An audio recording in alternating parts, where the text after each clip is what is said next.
Love is in the Hair by Orphan Account. Shouto is a metamorphmagus whose hair color changes depending on his emotions. No one explains to Izuku why his hair color is always pink whenever he's around him. The Great Hall, where all Hogwarts students would gather for breakfast, lunch, and dinner, and pretty much any time of the day, was packed today with students upon students from every house, and more specifically, sixth year.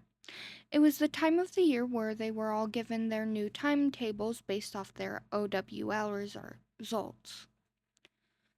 What subjects are you taking, Izuku? Ochako asked, looking through her own provided sheet. I've got care of magical creatures, divination, and transfiguration.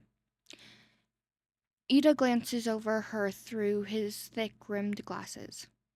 And what are you planning to do with all those subjects? Ochako flushes, surprised. Ah, well, Professor said they were my best subjects, so I just took them. Izuku grins at her, his next words making Ida sigh, looking unsurprised. I did the same. Oh, and what did you take? Defense against the dark arts, charms, and potions, Izuku says, reading off some of the subjects on his list. Ida smiles at him. That's a nice combination, Izuku, he praises, and Izuku smiles happily. You're looking to do something practical, aren't you? Ochako perks up, her face full of awe. Are you going into the Ministry of Magic, maybe? Become an Auror? Izuku nods. He honestly couldn't see any other path that would suit him better. I pretty much did the same, Ida adds, grinning at his friends. Ochako was about to reply when her eyes caught on to the red and white hair passing by them and called out, Todoroki! The Ravenclaw pauses at his name and walks over to them, and Izuku notices how his hair turns a tiny complexion of pink as his gaze lands on them. I told you to call me Shouto, the boy mutters, and Ochako apologizes, smiling. Hey, Shouto. Hey, Shouto, Izuku wonders out loud. Why is your hair pink? Shouto freezes, and Ida and Ochako hold back their laughter. Izuku notices. What? Is there something I'm missing? Is it maybe a mixture of two emotions? Anger and, Izuku, you're so adorably oblivious. Ochako hums, and Izuku frowns. Ida quickly jumps into the conversation. Hey, let's all go to Hogsmeade this weekend together. I want to go too. Izuku turns around to see familiar spiky red hair settling down next to him. Kirishima, don't you always go with Bakugo, though? Yeah, aren't you the... Kirishima, don't you always go with Bakugo, though? Yeah, aren't the two of you dating? Ochako teases, looking at the blonde who settled next to Shoto and opposite Kirishima slyly. Bakugo almost spits out his pumpkin juice, and Izuku can't help but see the resemblance between a fish. The blonde turns his ferocious gaze to Ochako, glaring at her. What did you say? Izuku ignores the argument, now threatening to break out between his friends as he glumly stares down at the word potion scribbled with ink on his piece of parchment. I feel like I'm gonna fail potions, though, Izuku mutters, voicing his concerns out loud. And before he can fall into his usual nervous muttering self, Ida steps in. Shoto's taking potions. Why can't you ask him to help you? Izuku turns slightly pink, but looks hopefully at his Ravenclaw friend, whose hair was turning a darker pink. Kirishima smirks. What a manly color, Shota glares at him before turning to Izuku. Of course, I'd be happy to help.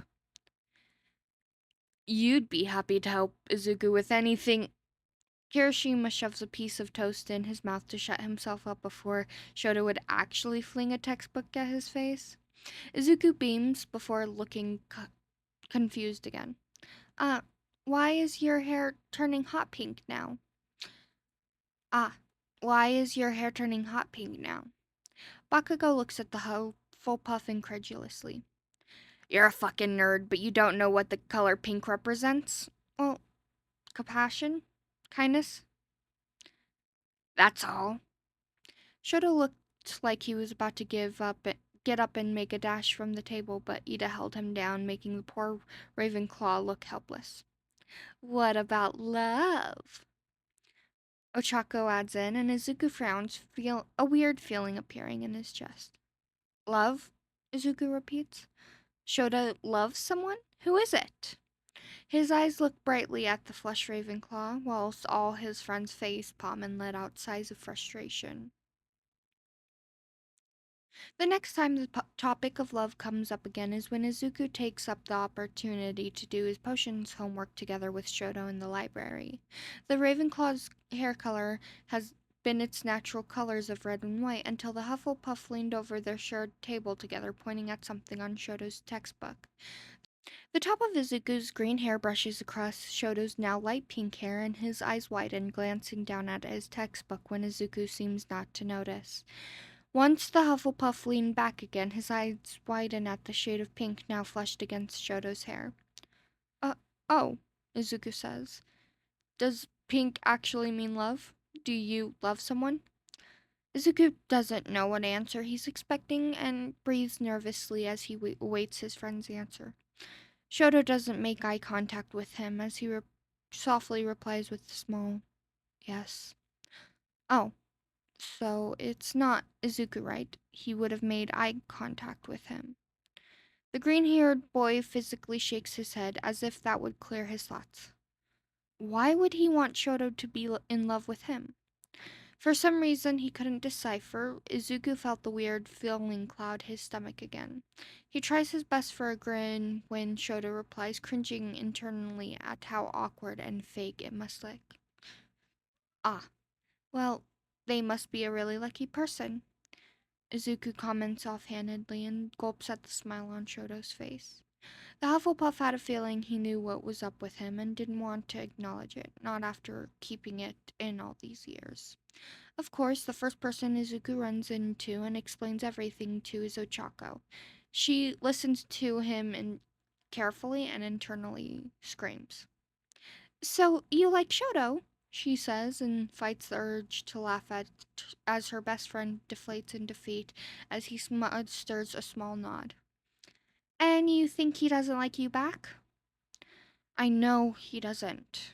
Do you know of any potion that can remove feelings? Ochako giggles. Well, hold on there. But don't you think that's a little suspicious how Shoto's hair only turns pink when he's around you? She was trying to drop hints, but no matter how hard she tried, Izuku shot her down with a small no. He could be thinking about the person he loves, which is not me when he's around me. Izuku suggests, and Ochako looks unimpressed. Only around you? Uh, what? Saturday arrived much quicker than Izuku would have expected. His initial nervousness, caused by the feeling of being around specific someone, had now faded as he slowly got comfortable with hanging around his friends. As soon as he had stepped foot into Hogsmeade, Jiro and Kaminari had dragged him into Zonko's, their favorite shop. The two of them were apparently fighting in a prank war, and Izuku was now stuck between them. What do you think Kaminari would be scared of? Jiro questions, dragging the Hufflepuff around the crowded mass of bodies. Bugs? Oh god, ew, that spider looks nasty. Needless to say, Izuku escaped as fast as possible from her grip once he had set his eyes on a lollipop with fake bugs stoned inside, only to be dragged again by Kaminari. Look at these, his friend exclaimed. Look at these, his friend exclaimed, throwing a small pink cotton ball in the air.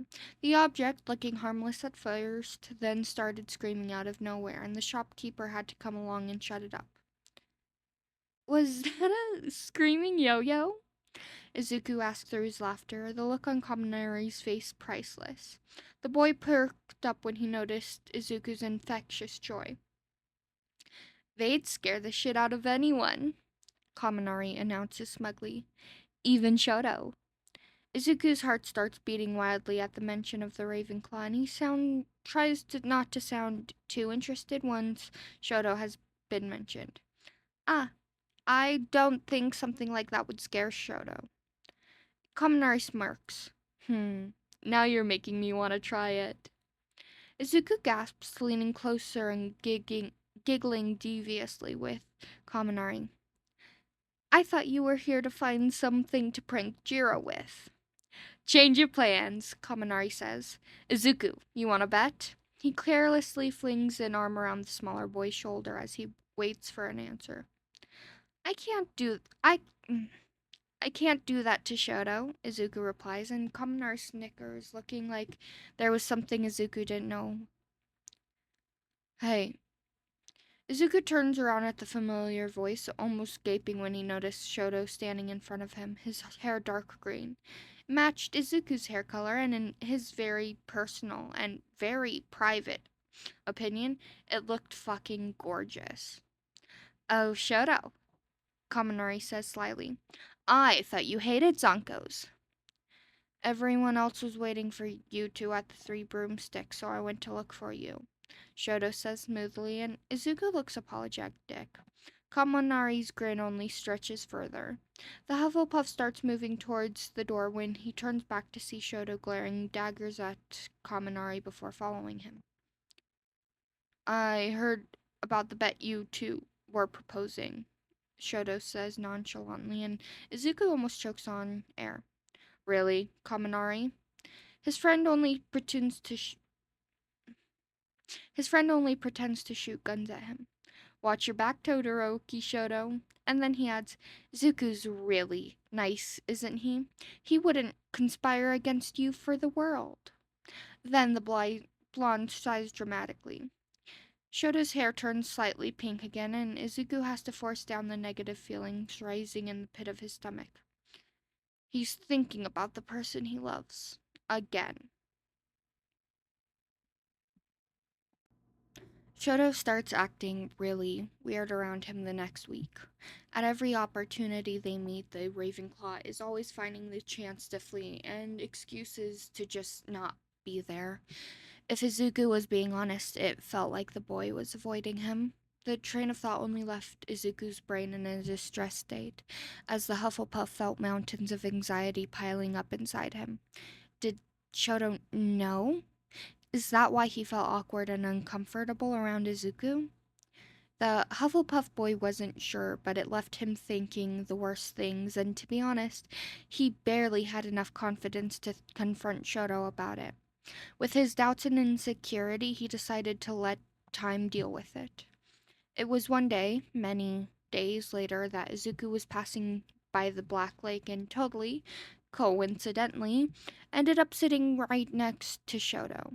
In his defense, his hair color changed so regularly that Izuku probably couldn't tell him apart from the rest of the year, especially since today his hair was black.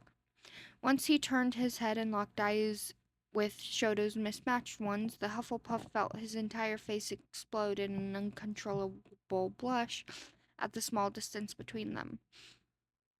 He leaped to his feet and was about to make a dash for it when the other boy held his arm before he could run away and softly pulled his down.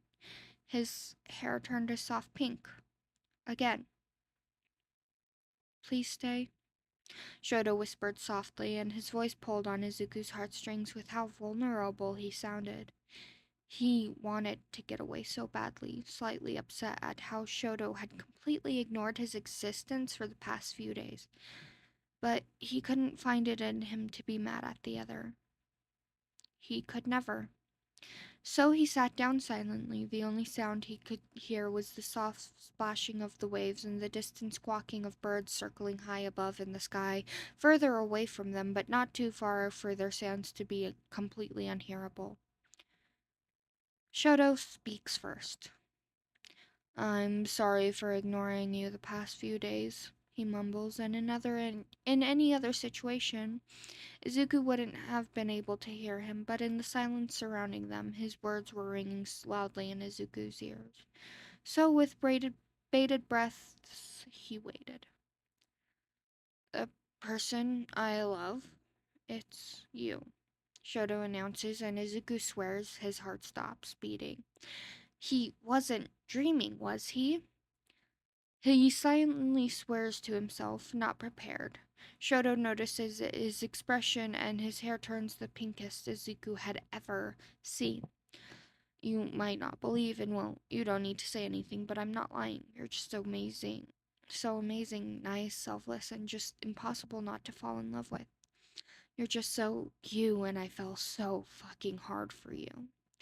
Shoto clearly wasn't used to saying this sort of stuff as his face turned so red, almost rivaling Izuku's. I was avoiding you because I just couldn't. You don't like me, so I just didn't know how to act around you, and that's when Izuku interrupts him and says quietly, I do like you. Huh?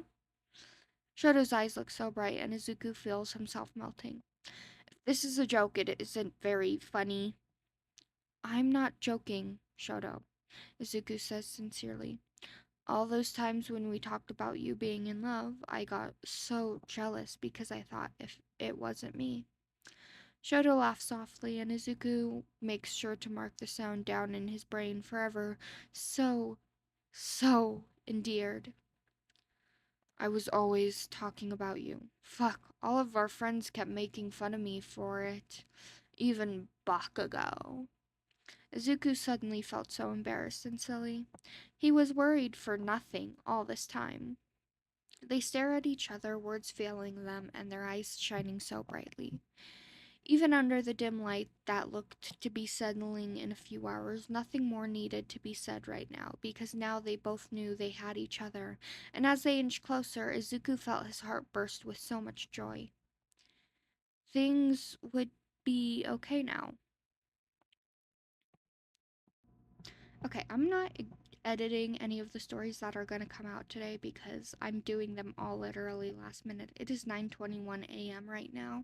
I have work tonight, so I don't have time to edit everything and work and do all my things. But so ignore all the mistakes I made, and happy Valentine's Day.